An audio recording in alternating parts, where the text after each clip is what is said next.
nga hung benzaguru hung nga hung benzaguru pay my CD hung nga hung benzaguru pay my CD.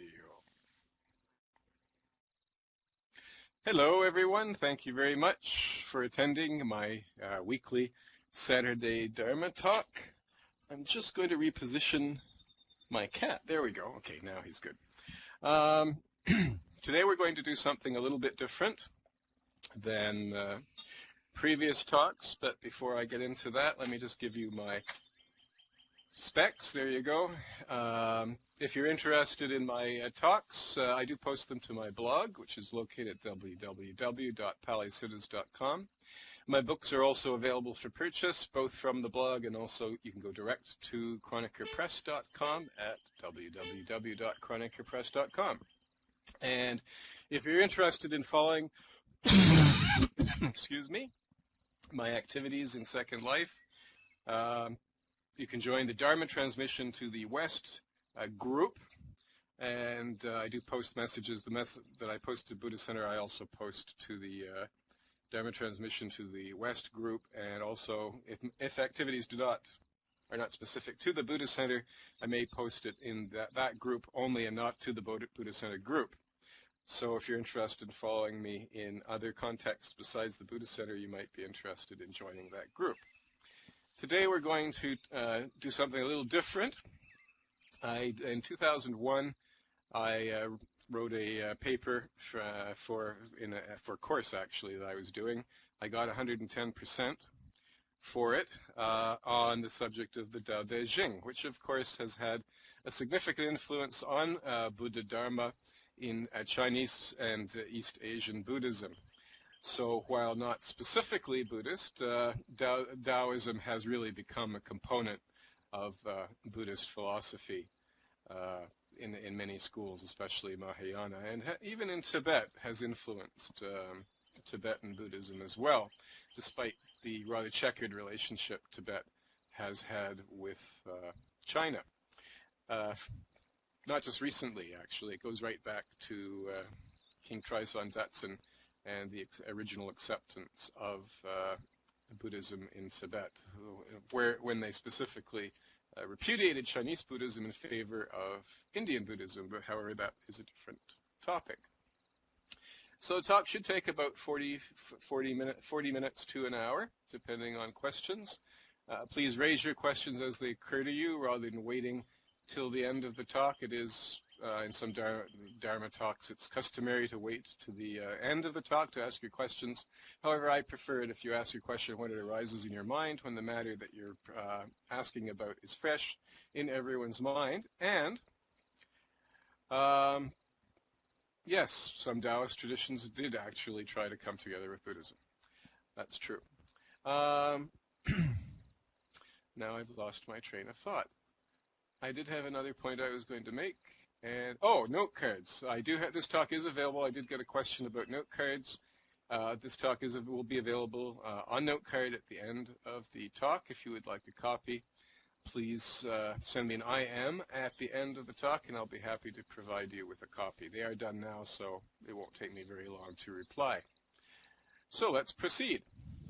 Lao Tzu's Tao Te Ching is the chief book of the Tao Chang, the canon of the Taoist school or sect, which consists of 1,476 books spread over 5,486 volumes, actually larger than the Buddhist canon. The title may be rendered as the Book of the Way, or Tao, and its power, Te.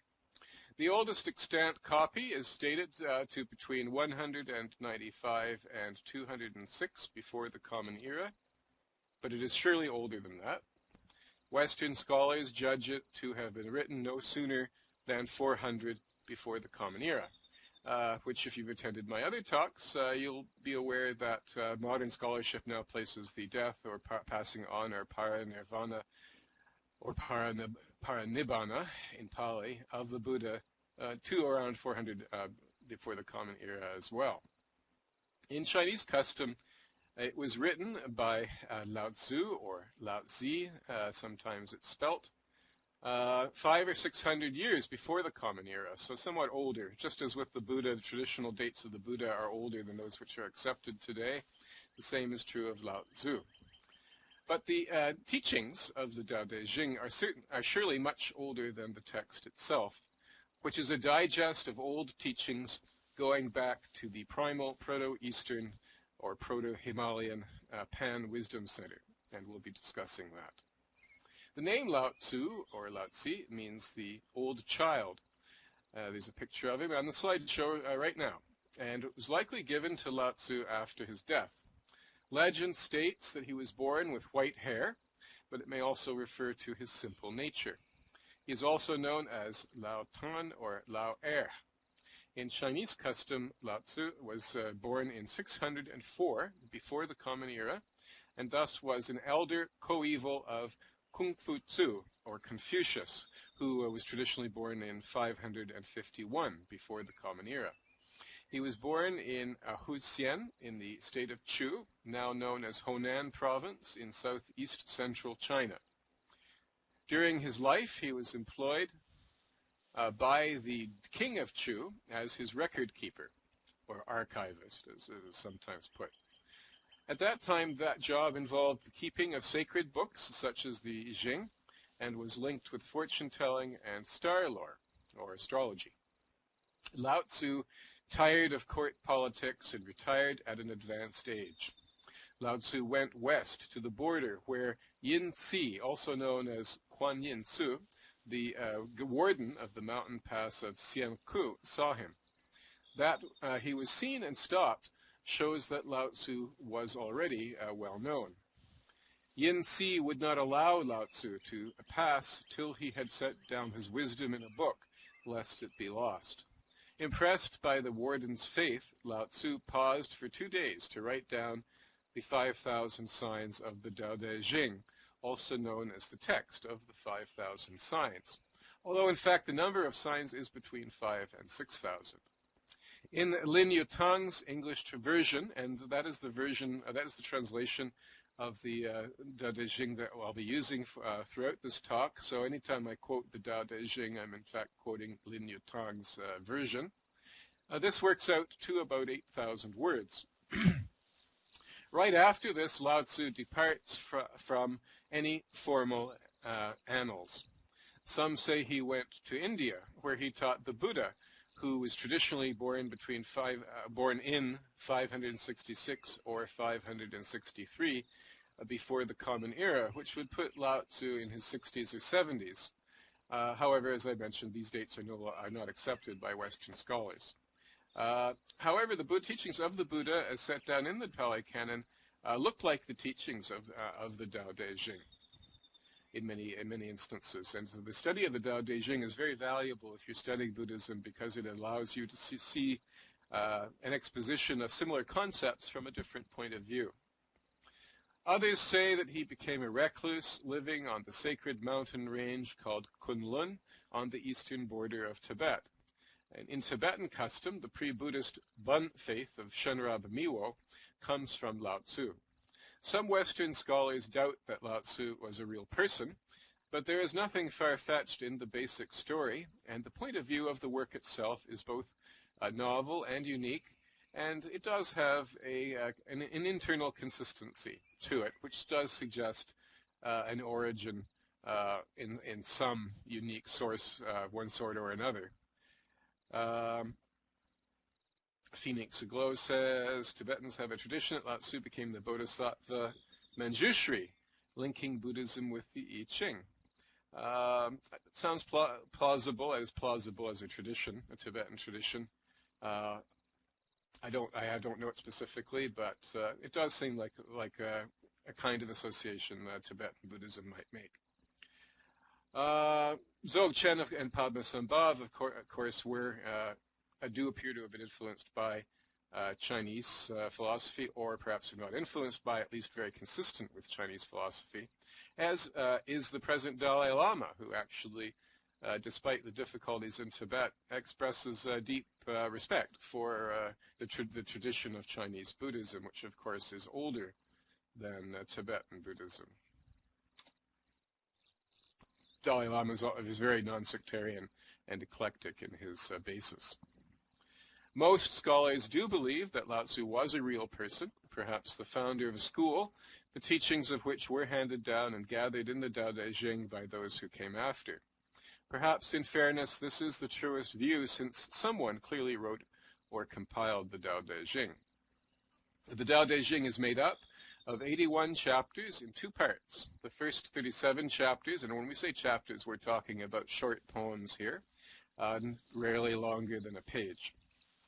The first 37 chapters make up the book of the Tao, which means way, whereas chapters 38 to 81 make up the book of the Te, power or virtue. Lin Yutang, in his version, has broken the book down into smaller units. Book 1, the character of Tao, chapters 1 to 6. Book 2, the lessons of Tao, chapters 7 to 13. Book 3, the imitation of the Tao, chapters 14 to 25. Book 4, the source of power, chapters 26 to 40. Book 5, the conduct of life, chapters 41 to 56. Book 6, the theory of government, chapters 57 to 75. And Book 7, aphorisms, chapters 76 to 81.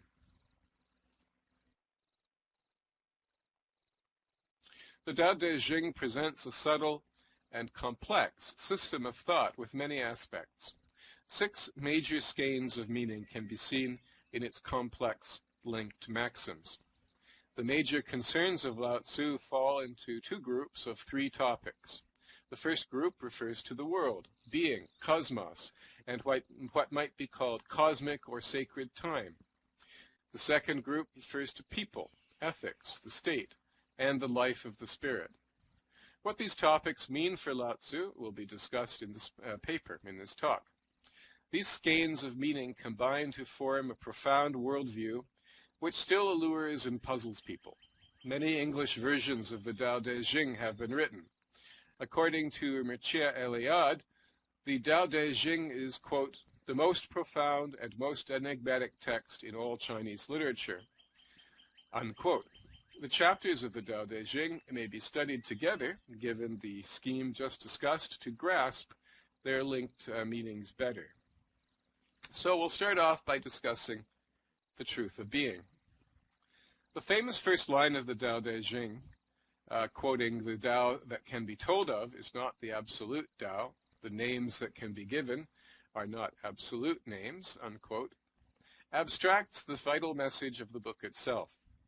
Surely the central notion of the Tao Te Ching is the Tao, better rendered as way, or best rendered as way, I should say. For Laotse, the Tao is quite simply the real. Why this word and not some other best names the real is the main subject of the Tao Te Ching and will become clear as we progress. Given the insight in that the Tao is the real, we can restate in Lin Yutang's version of the first line of the Tao Te Ching as follows. The real that can be talked about, that is the world of the senses, is not the true real. That is to say, the main premise of the Tao Te Ching is that the thought of the spirit is the real. Laotse doesn't believe that the real is just matter. For Laotse, the world of the senses and mental knowledge, the world of names and forms, is not the real, but part of the real. The Tao is the ground, essence, and truth of the world, but not only that which is known. The dyad of the Tao and the world also poses a problem, which the Tao Te Ching seeks to explain. How is it that the world and the Tao are not just the same? First, the Tao cannot be thought about. The Tao cannot be described, told of, using words or language, the names. On the other hand, the Tao is the model of what can be described, since, quote, that which can be told of, unquote, is also the Tao. And the, quote, the names that can be given, unquote, have as their models the, quote, absolute names, unquote. The mention of absolute names suggests Plato's teaching of forms, abstract thoughts which alone make up the real and which create the mirage of things, like shadows cast by objects on the walls of a cave in the light of a central fire.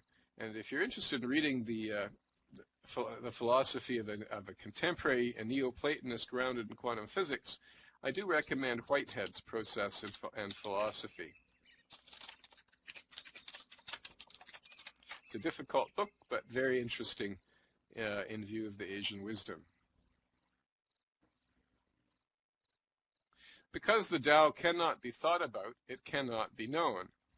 Why this must be true will be discussed later on. Because the Tao cannot be sensed, it cannot be studied. On the other hand, since the Tao is the ground of reason and the senses, it is known and studied all the time. But none of that reveals the essence of the Tao. Since the Tao is the essence of all things, it is also the essence of the self. Therefore it seems that the self can know the Tao in itself. That in the self which knows the Tao is the mind. Although the Tao itself cannot be known or studied, how the Tao appears to one who knows it can be hinted at by means of symbols which bypass logic and words to appeal straight to the mind. Clearly, in this view, the mind is not merely rationality. Thus, Laotse uses many symbols and lyric turns of phrase to help describe what the Tao is like: the mother of all things, the secret of life, the cosmic mystery, the deeper mystery, the gate to the secret of all life, a hollow vessel, the fountainhead of all things, deep water, a bellows, the core, the spirit of the valley, the mystic female, the door of the mystic female, the root of heaven and earth, water, the one, vital force, a newborn babe, mystic vision, the gate of heaven, the mystic virtue, the nave of the wheel, not being, empty space, non-existence, the belly, the invisible, the inaudible, the intangible, the form of the formless, the image of nothingness, the elusive, the primeval beginnings, a piece of uncarved wood, murky water, the basis of quietude, the root or soil, the eternal law, enlightenment, nature, original nature, awakening, a fool, the mother, character, the life force, the father of all things, the model of the world, great, the original point, the solid, the quiescent, the center, the light, the subtle secret, the mysterious secret of the universe, the ravine of the world, the eternal power, the primordial nothingness, God's own vessel, a flood, the great symbol, the subtle light, the nameless pristine simplicity, the fruit, the life-giving power, the ennobling power, non-being, truth, fulfillment, harmony, that which is without form, the teaching without words, no action, the highest perfection, the greatest abundance, contentment, heaven, a harbor, the mother of the universe, the absolute, austere knowledge, the main path, the mystic unity, the normal, the female of the world, the treasure of the world, the ground harmony, jade, and the way of the sage. The utter darkness of the Tao, invisible, inaudible, and intangible, and those are quotations from chapter 14, and also compare chapter 35, invisible, inaudible, and intangible, leads to the main symbol of a primal and fecund void, empty space or nothing. It would be a mistake, though, to posit the void as somehow above or below the world, or before, rather, sorry about that, as somehow above or before the world. To posit the Tao in this way leads to the absurd query, why is there something and not nothing? Laotse makes it very clear that the Tao is not other than the world. The world is rather the truth, the Tao is rather the truth of the world, seen in and through the world of the senses, but that which is known through the senses is not all there is to know. Knowing that what is known through the senses, using the mind, leads to the view that there is something else. Thus, the Tao and the world do not just negate each other, as in early Buddhism, but the world and the Tao are more like part, the world, and the whole, the Tao, or seeming, the world, and essence, the Tao. Therefore, the Tao Te Ching avoids the view that the essence of the world is twofold. Also, there is no hint of theism in the Tao Te Ching. Although in later Taoist books the Tao is often described as a person, Laotse does not address or refer to the Tao as having any kind of ego, despite his use of male and more often female symbols. Quote, "I do not know whose son it is, an image of what existed before God," unquote, chapter 4. Quote, "Before the heaven and earth existed, there was something nebulous, silent, isolated, standing alone, changing not, eternally revolving without fail, worthy to be the mother of all things," unquote, chapter 25. The Tao itself is not a person. Quote, "Nature is unkind, it treats the creation like sacrificial straw dogs," unquote, chapter 5. On the other hand, to model oneself after the Tao is the touchstone of human ethics and the essence of our human nature, as of all else. Only in this sense can the Tao be said to be any sort of person. Truly, human nature is the self-conscious knowledge of the Tao. Quote, "Tao is great, the heaven is great, the earth is great, the king is also great.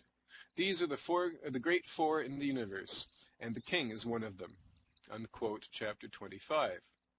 Yet, when we search for that knowledge, there is nothing there, or at least nothing that can be spoken in words. It is a maxim of thinking about the nature of being that only mind and matter can be known.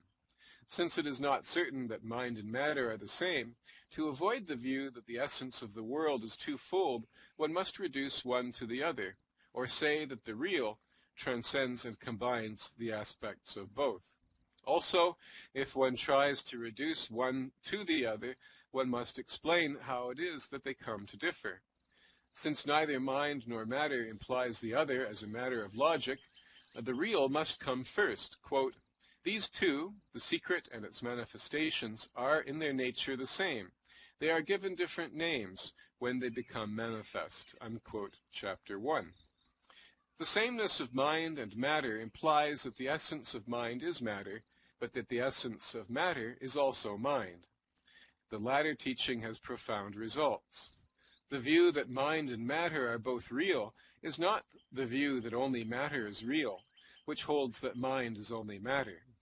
The belief that the real transcends both mind and matter implies that mind and matter change into each other, and is one possible view of the belief that the thought of the spirit is the real.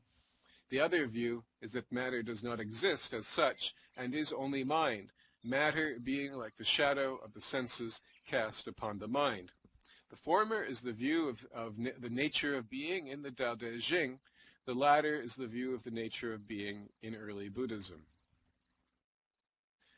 Next, let's discuss cosmos. In the section that I've just discussed, we discussed the notion of the absolute Tao, which we linked with zero, the primordial nothingness. In the Tao Te Ching, the flux of the Tao is the primal cosmic process. As in modern physics, force and not matter comes first. The contrast between the absolute Tao and, quote, "the Tao that can be told of," unquote, implies a different view of the Tao, that is, the being in the world of the absolute Tao. The being in the world of the Tao, linked with the number 1, is called Te. Number symbols are plain in the Tao Te Ching. Quote, "Out of Tao, 1 is born. Out of 1, 2. Out of 2, 3. Out of 3, the created universe," unquote, chapter 42. The Tao Te Ching's use of cosmic numbers predates but is very like the Hebrew Zohar, 1,600 years later, with its notion of 10 sephirot, or numbers, which evolve in strict series out of a primal nothing, the ayin, through one, keter, and a primal dyad, hakma or hakma binah. Those are all terms from Kabbalah, if you've studied Kabbalah. Te is widely rendered as power, virtue, or character. It is the same as the life force, which is therefore the truth of the world, given in and through matter. Therefore, the Tao Te Ching accounts for the riddle of life and the coming into being of living matter in a way which the Buddhist view of the nature of being fails to do, except perhaps in its errant tantric forms. Yet even the Tantric Buddhist is mainly concerned with giving up and going beyond the world of the senses. Next, after the number 1, comes the dyad of yin and yang. Quote, "The created universe carries the yin at its back and the yang in front." Unquote, chapter 42. The 2 roles of yin and yang are the primal pair, which create and sustain all things. The yin is widely linked with darkness, the passive, and the female symbol, with apologies to any women in the audience. The yang is widely linked with light, the active, and the male symbol. Thus, in the Tao Te Ching, sex is a primal force that runs throughout all things. According to Schumacher and Werner, written and published in 1989, a quote, "Originally, the word yin designated the northern slope of a mountain, that is, the side facing away from the sun, and was further associated with cold, turgid water and a cloud-covered sky. Yang denoted the mountain slope facing the sun, and was associated with brightness and warmth. Yin is the feminine, passive, the receptive, the dark, the soft. Symbols of yin are the moon, water, clouds, the tiger, the turtle, the color black, the north, lead, and all even numbers. Yang corresponds to what is masculine, active, creative, bright, and hard. Symbols of yang are the sun, fire, the dragon, the color red, the south, Mercury, and all odd numbers." In the Tao Te Ching, the primal dyad only seems to be set against each other. I should say the elements of the primal dyad only seem to be set against each other. This teaching, and the image I'm showing you, is the famous yin-yang symbol with the circle with the black, one half black, one half white, with the black dot in the white half and the white dot in the black half, symbolizing the mutual transitory and interdependent nature of yin and yang, which also change continuously into each other. This teaching is shown in a famous picture called the Tai Chi Tu. In this picture, the light half of the circle represents the yin pole, the dark half the yang. However, in the light half, there is a dark dot. In the dark half, there is a light dot. The dark dot is a symbol for the secret yang pole, or polarity hidden in yin. The light dot represents the secret yin pole hidden in yang. The Tai Chi Tu is a symbol of the 2 poles changing into each other, which, more than 2,000 years before Hegel, is a major teaching of the Tao Te Ching. Quoting, "When the people of the earth all know beauty as beauty, there arises the recognition of ugliness. When the people of the earth all know the good as good, there arises the recognition of evil. Therefore, being and non-being interdepend in growth. Difficult and easy interdepend in completion. Long and short interdepend in contrast. High and low interdepend in position. Tones and voice interdepend in harmony. Front and behind interdepend in company." That's chapter 2 of the Tao Te Ching. Also, the whole yin-yang symbol is itself a dot, which implies an endless series, like a fractal. The ceaseless ebb and flow of yin and yang, in which each changes into the other when it reaches its furthest limit, is called enantiodromia, and we find this conception in Buddhism too, particularly in the concept of cosmological evolution and devolution in Buddhism. In the last section, we said that reason cannot go beyond the primal pair. Since the real, namely the oneness of Tao or zero and Te or one, lies beyond the poles of yin and yang, reason cannot know it. This limit is implied by the basic nature of thinking, which is based on Aristotle's law that A and not A cannot be the same, the law of contradiction. Since the real unites and goes beyond the dyad, thinking cannot reach it. This teaching leads to a unique view, discussed below in the section on ethics.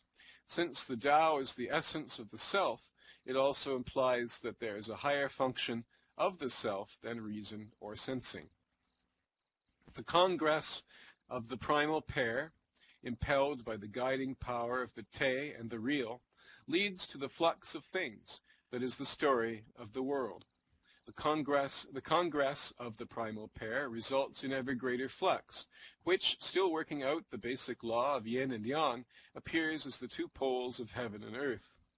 The main theory of the cosmos today, the teaching of science concerning the Big Bang, describes a world that begins in a tiny singularity, oneness or monad, to which the laws of physics do not seem to apply, of great power and mass, and over time, coming out of its primal power, ever more and more complex and dense beings, linked with the loss of power, in which, after billions of years, living beings just seem to appear out of nothing. It comes as a surprise, perhaps, to learn that the modern theory of the first cause, in all its basic details, is like the Laotse's view of the cosmos. One must guard against the mistake of taking the symbol for the real, called hypostasization. The symbol of heaven refers to the sky, with its clockwork rhythmic cycles and fixed laws. Today we would call heaven the laws of physics, or perhaps the cosmic order. The earth refers to the world of living beings, including people, with their pell-mell conduct, in which one can still see the basic exchange of yin and yang, but out of sync with any higher law, implying some sort of freedom. Out of the ebb and flow of all things, the primal and fecund Tao becomes ever more and more obscured by change, so that slowly, over billions of years, all beings become more and more dense and at odds. Today we would call this process entropy. Finally, the Tao is no longer seen, and perfect cosmos becomes perfect chaos, followed by death and, in accord with the notion of enantiodromia, rebirth, or negentropy. This cyclic change between life, death, and rebirth is cosmic, endless, and works on many levels. On the largest level, it alludes to the increase and decrease of the world, a teaching that is also basic to the point of view of science today.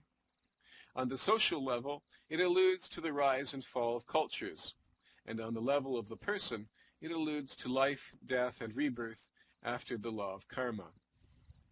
Let's just carry on now to discuss sacred and profane time.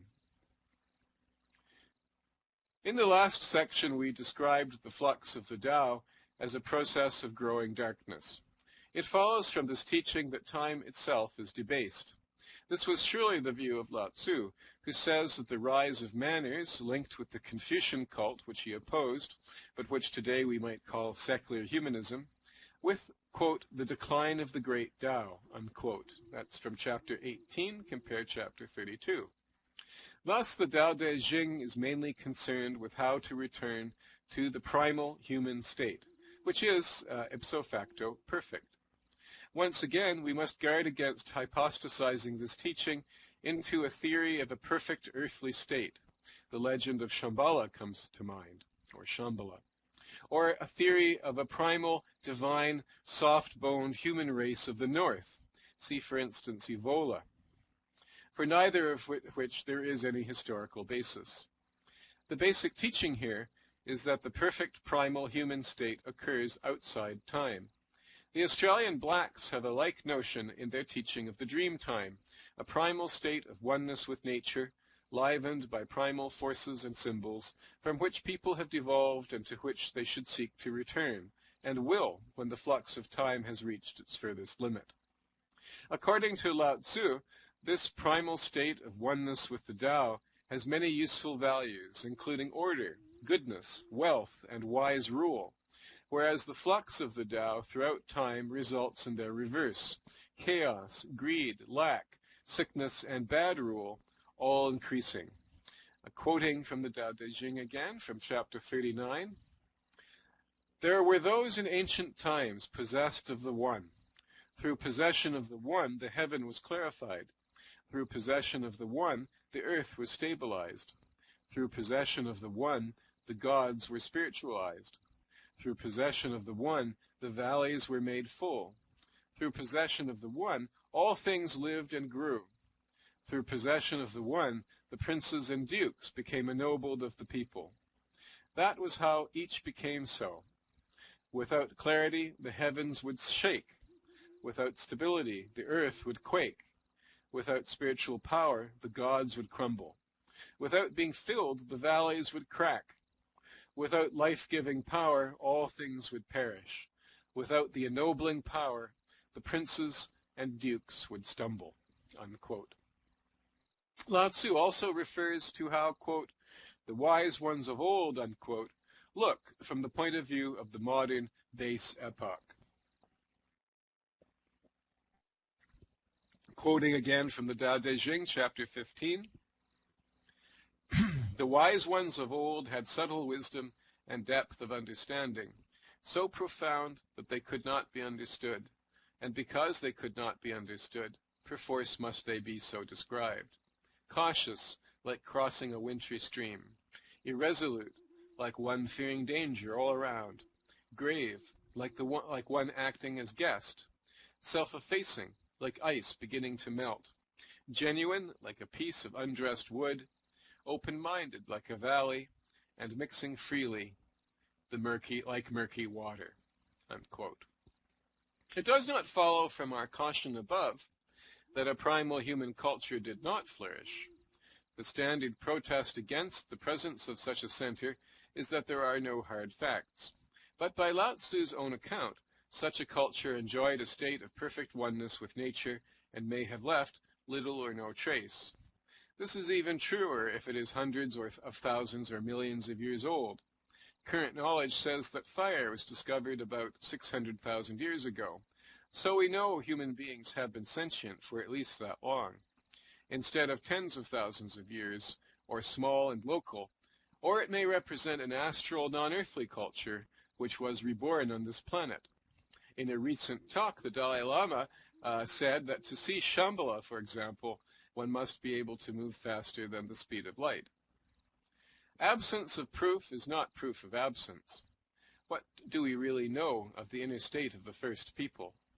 In fact, science has found the remains of a primal global shaman's culture, which is at least tens of thousands of years old, scattered in remnants across the world, in the native cultures of North and South America, amongst the Australian blacks, in early African and European tribes, in the cults of the Middle East, and in Far Eastern Hindu, Buddhist, Taoist, and Shinto beliefs, most evolved in Tantra and mainly in Tibet, all of which seem to share a strange likeness of teaching and practice, joined around the central notion of a return to a primal blissful state of being, and set against the Confucian Semitic cult of moral law, that is, Confucian/Semitic cult of moral law, which appears later. If the shaman's culture were indeed primal, this would explain both its wide extent and its debased state. Continuing on to ethics, in the section above on cosmos, we discussed the oneness of the Tao and the Te, and compared that oneness with the primal polar pair which comes after it.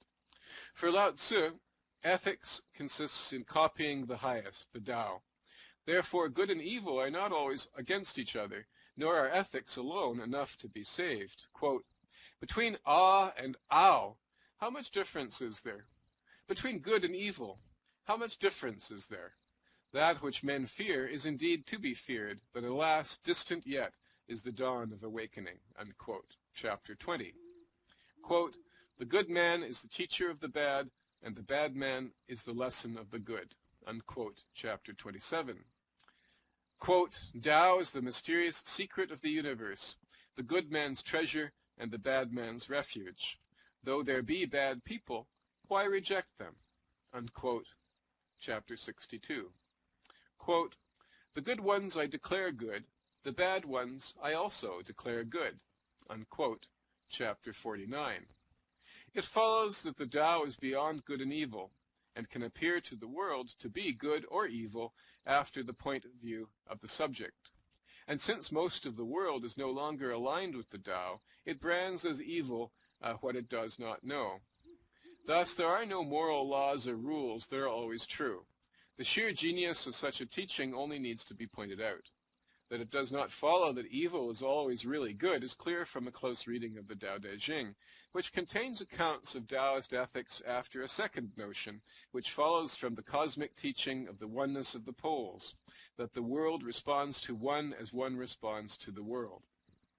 From this, Laotse creates a doubtless set of Taoist virtues, strangely based on the disproof of good and evil, not craving, no conflict, and the practice of meekness, shame, mildness, fairness, mercy, thrift, quiet, content, goodness, cunning, a grave nature, fineness, and modest speech. The practice of these virtues will prepare the seeker for the knowledge of the Tao, and are thus the first step in the return of the world to the Tao, but do not themselves equal the way of the Tao itself. Who has known the Tao can appear any way they choose, that is, they are above good and evil, but it does not follow that all evil persons know the Tao. Such a teaching really is only for those who know the Tao. Therefore, it is the highest moral teaching. Carrying on with the discussion of the state.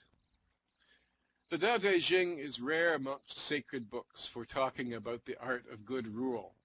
All primal beliefs have moral meanings and therefore meanings for the state, but the meanings for the state are often inferred from the ethics later on, or eschewed as not proper to the life of the spirit. In the Tao Te Ching, the meanings of the state for the state are plain. Laotse wants to return people back to their basic perfect state through turning away from the trappings of time and going back to the primal Tao. Quote, "Banish wisdom, discard knowledge, and the people shall profit 100-fold. Banish humanity, discard justice, and the people shall recover love of their kin. Banish cunning, discard utility, and the thieves and brigands shall disappear." Unquote. Chapter 19. Quote, "When the world lives in accord with Tao, racing horses are turned back to haul refuse carts." Unquote. Chapter 46. Laotse foresees a time when the flux of time will have reached its furthest limit, at which point it shall change, an enantiodromia. Quote, "There are those who will conquer the world and make of it what they conceive or desire. I see that they will not succeed, for the world is God's own vessel. It cannot be made by human interference. He who makes it spoils it. He who holds it loses it." Unquote. Chapter 29. Rather prophetic words. This is called the return to the Tao, and it seems to follow from the view of being and time of the Tao Te Ching.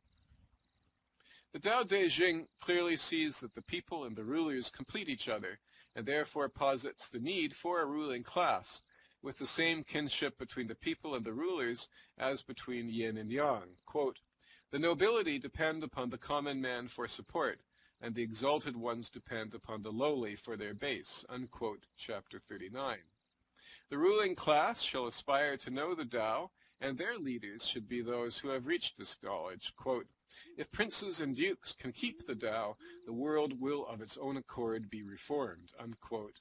Chapter 37.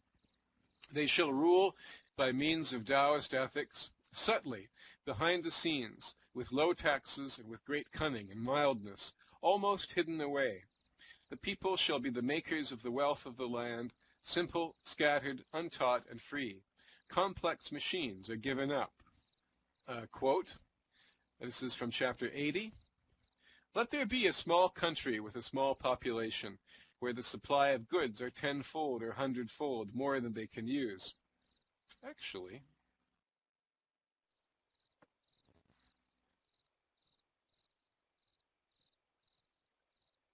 I have a slide for this. There we go. So let's start that quotation over again. "Let there be a small country with a small population, where the supply of goods are 10-fold or 100-fold more than they can use. Let the people value their lives and not migrate far. Though there be boats and carriages, none be there to ride them. Though there be armor and weapons, no occasion to display them. Let the people again tie ropes for reckoning. Let them enjoy their food, beautify their clothing, be satisfied with their homes, delight in their customs.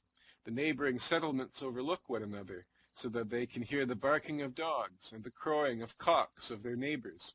and the people, till the end of their days, shall never have been outside their own country." Unquote. The Tao Te Ching's view of the state speaks strongly to the problem of modern Western people, slaves to machines, oppressed by chaos, awash in their own poisons, dazzled by glamour, controlled and used for their labor, and ever more subject to the total rule of money as the whole system declines. Now, perhaps 2,500 years after the time of Laotse, it appears that Laotse's warning is coming true. The growth of work and machines, what Buckminster Fuller calls the acceleration of ephemeralization, is about to reach its furthest limit. The question must be asked, then, how do the teachings of the Tao Te Ching help us to get through the rough waters ahead? Using Laotse as a guide, it seems that a Taoist plan for the present day would have to include this list: give up machines, return to the land, revive handcrafts and the arts, make the laws simple, give up urban life, scatter the people, reduce the number of people, each locale should produce for itself, give up higher teaching for all, reduce work, make the rulers account to the people, give up putting lawbreakers to death, relax legal quid pro quo, keep taxes low, reduce the armed forces, prescribe working together, maintain closed borders. In his basic notion of an ideal culture, based on giving up all forms of falseness, ruled by noble sages who are bound to the people, in a closed culture of the land, Laotse is close to Plato's Republic. I did, as I mentioned at the beginning, write this in 2001. I would have some things to add to those points in connection with the Buddhist prophecies of the Kalachakra and Shambhala as a high technological society. I would point out that in fact technology itself is moving towards the very society described there, with the difference that instead of a reactionary return to a primitive state that existed thousands of years ago, it represents the possibility of a new state in which these values are reconciled with technology through the development and appearance of high technology. This does seem to be the inherent tendency of technology. However, technology has been appropriated by capitalism, and it is capitalism which is using technology in the destructive way that Laotse condemns. So whether we'll make it to the high-tech society of a possible future in which technology itself will virtually disappear, or whether a cataclysm will throw us back hundreds or thousands of years, is anyone's guess. Carrying on with the science of the spirit. Of the 6 topics described in this paper, the largest part of the Tao Te Ching by far, about 40%, is about the science of the spirit, called soteriology, that is the science of salvation. For Laotse, the science of the spirit is all about going back to the Tao. Ethics alone are not enough for finding the Tao within oneself, although they are the basis. To truly know the Tao in oneself involves a basic change of the whole self, which is achieved by very few.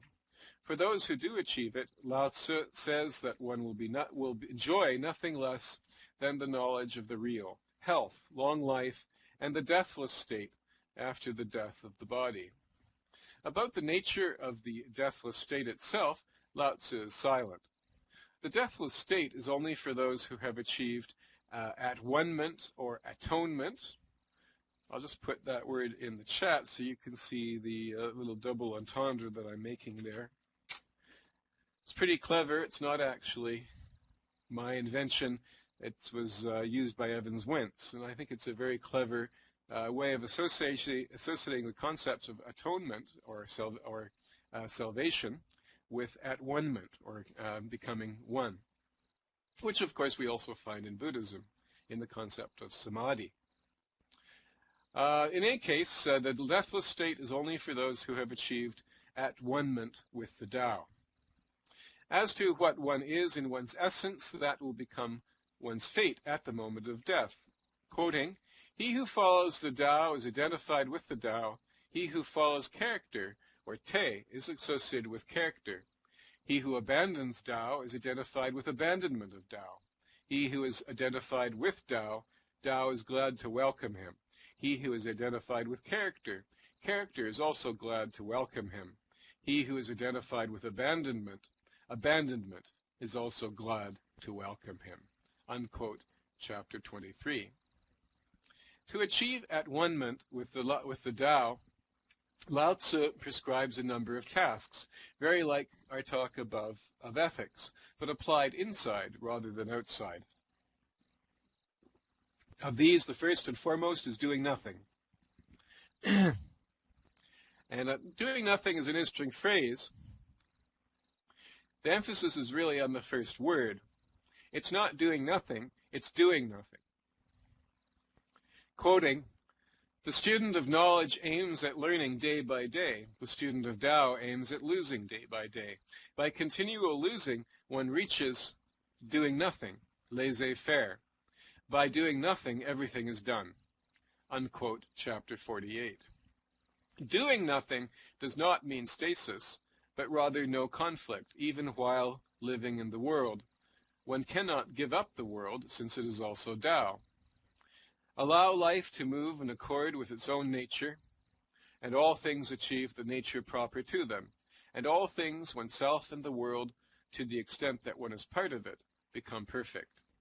Doing nothing is like the yin pole, which is closer to the Tao than the yang, and therefore the pole through which one transcends the dyad and achieves at-one-ment. At-one-ment is a real state in which all one's knots are untied and all things achieve perfect concord. Doing nothing includes being without desire, giving up the self or the ego, leading a simple life, thinking about profound things, self-control and quiet. Quote, "Attain the utmost in passivity, hold firm to the basis of quietude." Unquote, chapter 16. Those who have achieved oneness with the Tao are the proper rulers of the people. Today they are scattered and few. No one can transmit the knowledge of the Tao to anyone else, and only one who knows the Tao can perceive it in another. Therefore, oneness with the Tao is very hard to attain. Many people have never heard of it. Thank you very much. That concludes my talk for today. Before we conclude with the dedication of merit, whereby we dedicate, you're welcome. Before we dedicate the merit of this talk to all beings, does anyone have anything that they would like to discuss or ask? And while you're thinking about that, I'll find the dedication words.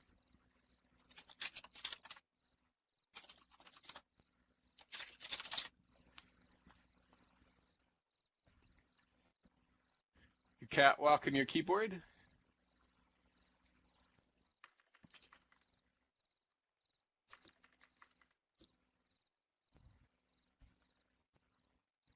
Paloma Portas says, "The Tao for me is and can be seen in oneself, perhaps at the center, when one looks beyond their thoughts, and especially before the thought I am, and even before the feeling I am, yet of course it includes these, contains them because it contains all." Yeah, I think that's about right. In Buddhism, of course, we have the concepts of sentience, selfless, no self. Sentience, in Dzogchen we have the concept of rigpa, which is really the same as sentience without content, sentience in itself, the ineffable intuition of sentience. And of course we have the Tathagata Garbha, the Buddha nature. All of these I would say are cognate with Tao. Phoenix Aglow says, "It should be summarized that the Taoist great work is the union of essence and life, being like the union of yang and yin." Okay, thank you very much for that. It is definitely transdual, and of course in Buddhism we also have in the Mahayana we have the concept of that reality is transdual, and in the Pali Canon too, though not in the Theravada. Paloma Porta says, "Yin-yang for me shows the basic nature of manifestation, the world, and also thoughts. Everything has an opposite, hot, cold, life, death, isn't, good, bad, wanted, unwanted, pleasure, pain. Yep, that's exactly it.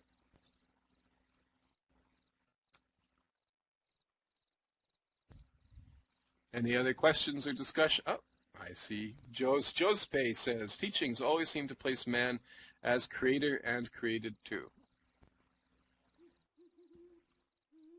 Man create, that's also quantum physics. Man create, the act of observation collapses the waveform into the particularity and results in the experience. Phoenix Aglow says, in Buddhism we also have the union of the ultimate truth and the relative truth. Essence is form, form is none other than essence. Yeah. It's quite remarkable, the extent. There is a prophecy somewhere in Buddhism that 100 years before the Buddha, there would be a herald of the Buddha's teachings, and also 1,000 years before the Buddha. If we take the traditional date of Laotse, then that would make Laotse just about 100 years prior to the Buddha. So if we accept the traditional date, then that we can attribute that to Laotse. Certainly there are traditions that connect Laotse with Buddhism, as I've mentioned. Modern chronology, however, would place Laotse slightly more recently than the Buddha.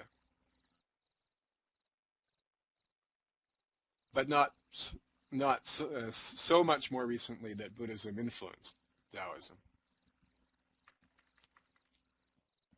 Jospe says, I feel like we should simply accept that creating what we would call good would simply make life good, and put is en knowing Tao or the deathless. Not quite sure I follow that. I see a question mark at the end of it. So I'm assuming that's a question, but I don't quite understand it, so it's difficult for me to respond. If you want me to respond to that, perhaps you could rephrase it. Paloma Porta says, what's true then is beyond the imagined world, dream world, reality, and outside of a concept thinking but is experienced, where opposites collapse into one. As for the future, the good is inevitable. Evil also always changes into good, good always changes into evil. So those of us who look at the world situation today, we've just had a killing in my country, Canada, in our national monument. So that's sort of uppermost in everyone's mind right now, the terrorist endeavor, the terrorist project, if you like. So if we regard the world situation today as rapidly approaching the epitome of evil, we can console ourselves that out of that good will come. Of course, good might come as in the wake of extensive destruction. So it's not necessarily a nice insight, but it's a true one. Good changes into evil, evil changes into good. Jospe, I hope I'm pronouncing your last name correctly.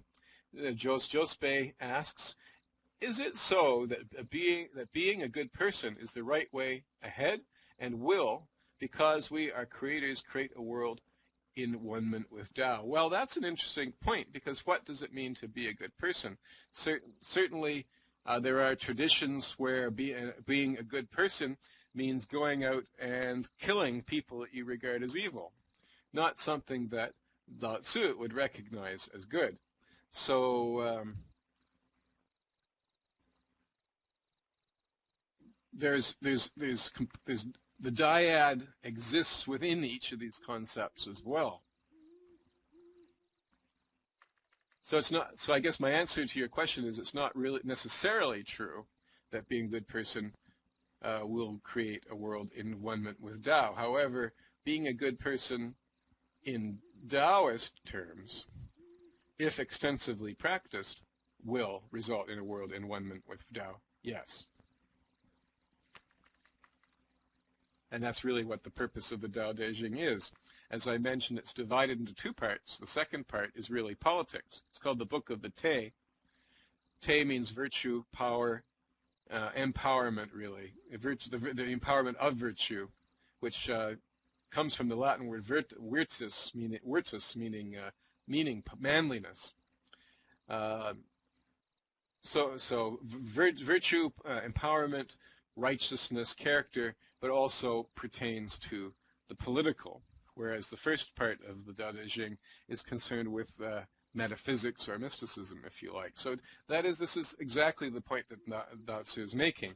He was very interested, having spent his life in the royal court, being exposed to Confucian ideas, which he rejected.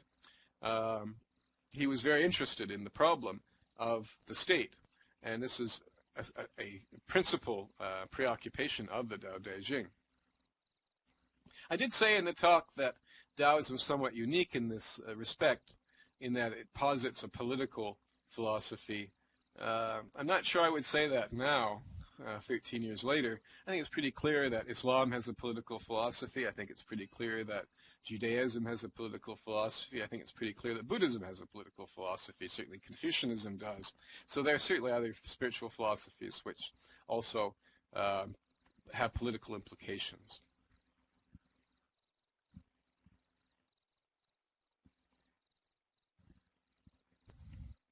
Any other discussion or questions?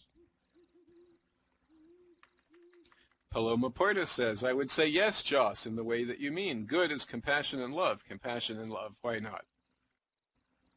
Yeah, compassion and love would be a good thing to try.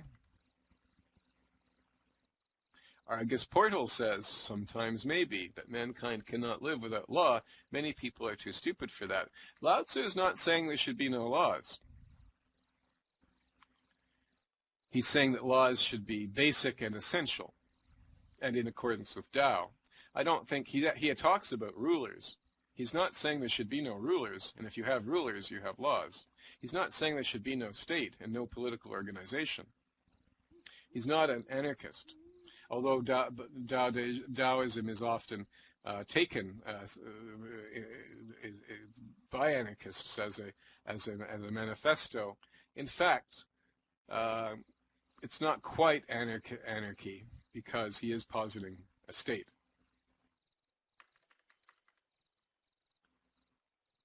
Dai Miami says, is tech necessarily evil? Well, there's the question. Lao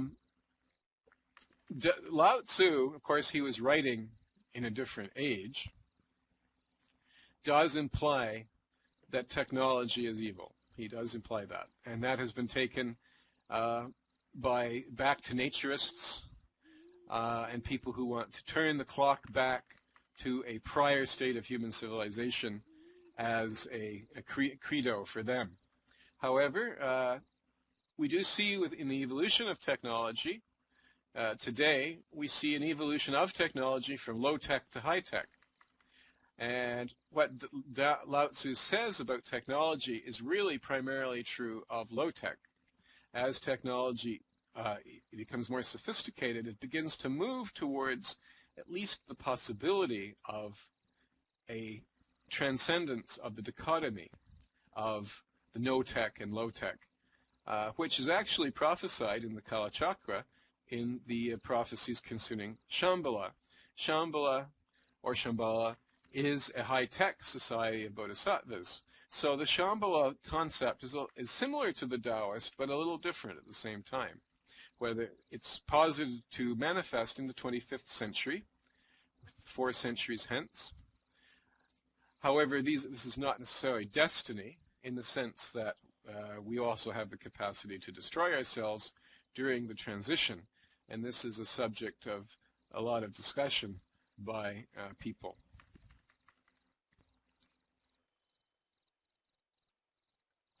Vara says, I never knew Lao Tzu would consider having government for human masses. I think reading the Tao Te Ching, he certainly has a view of government, of a certain kind of government, which we might call minimal government, or perhaps even better, subtle government. But I don't think he is rejecting the concept of government as such totally. He talks a lot about rulers and government and good government. He doesn't say the government should be annihilated or abolished. It's not what he says is not quite that straightforward. It's more subtle than that. Paloma Porta says, there's an argument that the Industrial Revolution from working in the fields or hunting society has encouraged thinking. Thinking now dominates perhaps and is the basis of what people think they are. Exactly, and this is part of the problem, according to Laotse. Vara says, does it something in his quote say, let there be no law and people will not steal?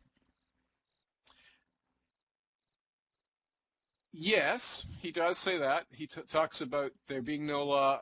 If there are no laws, there will be no criminals. However, you can't fixate on one passage. You have to look at the book as a whole. He's saying that to make a point, but you can't abstract that into a philosophy of annihilation of government, in my opinion, because other passages have slightly different take on the question. So you have to look at what he says in the entirety of the book and not just fixate at one verse or one passage and say, that's what he means. So yes, he does say that. He says there be no laws and there will be no criminals. But elsewhere he talks, as I said, he talks about rulers, he talks about good rulers, he talks about good government, he talks about how government should be. So this is a hermeneutical point that also arises in Buddhism. Some people take specific passages from the Pali Canon, which is 40 volumes long, and then they abstract from those singular passages a whole view of what the Buddha said, ignoring everything else that he said. Statements modify each other, and you have to look at the totality, not one sentence. KJ Inglewood says he thought he said fewer laws, fewer crimes. I'm actually in the process of translating the Tao Te Ching myself, and if you're interested in my translations, they're on my blog. I've reached chapter 59 now. So I would have to go back to the Chinese and look at the exact language to clarify that point, whether he says no laws or fewer laws. I'll make a note of that because that's an interesting point. No laws, fewer laws. It'll take me a little bit of time. I'll do that this evening. So KJ Inglewood. I will look at that point, and also someone else has raised it. I will post the answer in the Dharma transmission to the West group. So if you're interested in seeing the answer to that question, I will post it later this evening to the Dharma transmission to the West group. I expect I'll be able to answer it because I do have the Chinese text, and I've been working extensively with it in developing my translation, unless, of course, the Chinese itself is ambiguous. So if you want an answer to that question, please join the Dharma transmission to the West group. It's in search. I'll just type it down for you as well. Dharma transmission to the West.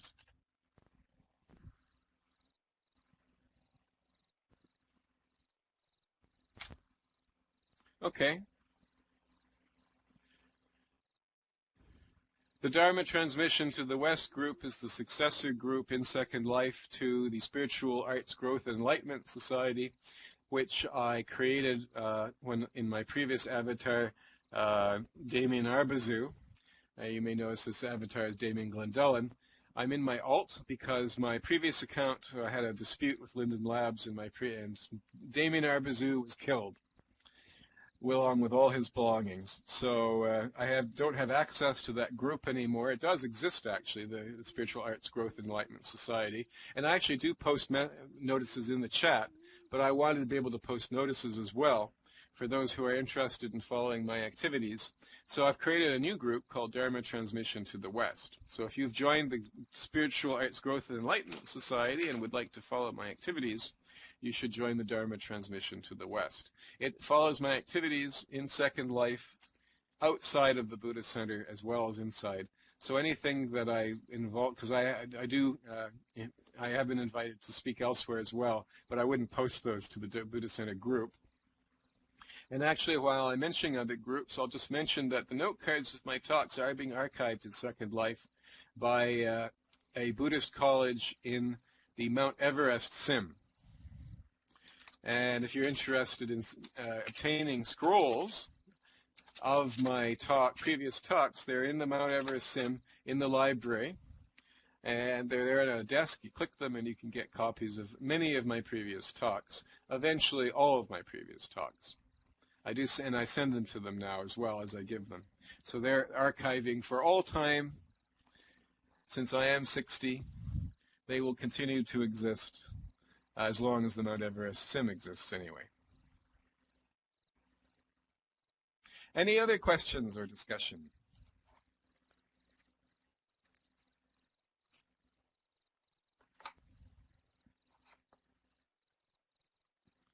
Okay. Let's proceed with the dedication of merit, whereby we dedicate the merit of this talk to all beings. Whatever understanding, whatever positive force has come from this, may it go deeper and act as a cause to reach enlightenment for the benefit of all. Thank you very much for yet another opportunity to discuss Dharma. It is my pleasure and privilege. I'll be here again next Saturday at 3 p.m. Second Life time. And something I'm thinking of doing is starting to do a series of commentaries on the suttas of the Pali Canon, one by one in order, beginning with the Digha Nikaya, beginning with the first sutta, and doing one sutta per talk. So that's it. Thank you very much. And if you would like a note card of this talk, please send me an IM. Namaskar.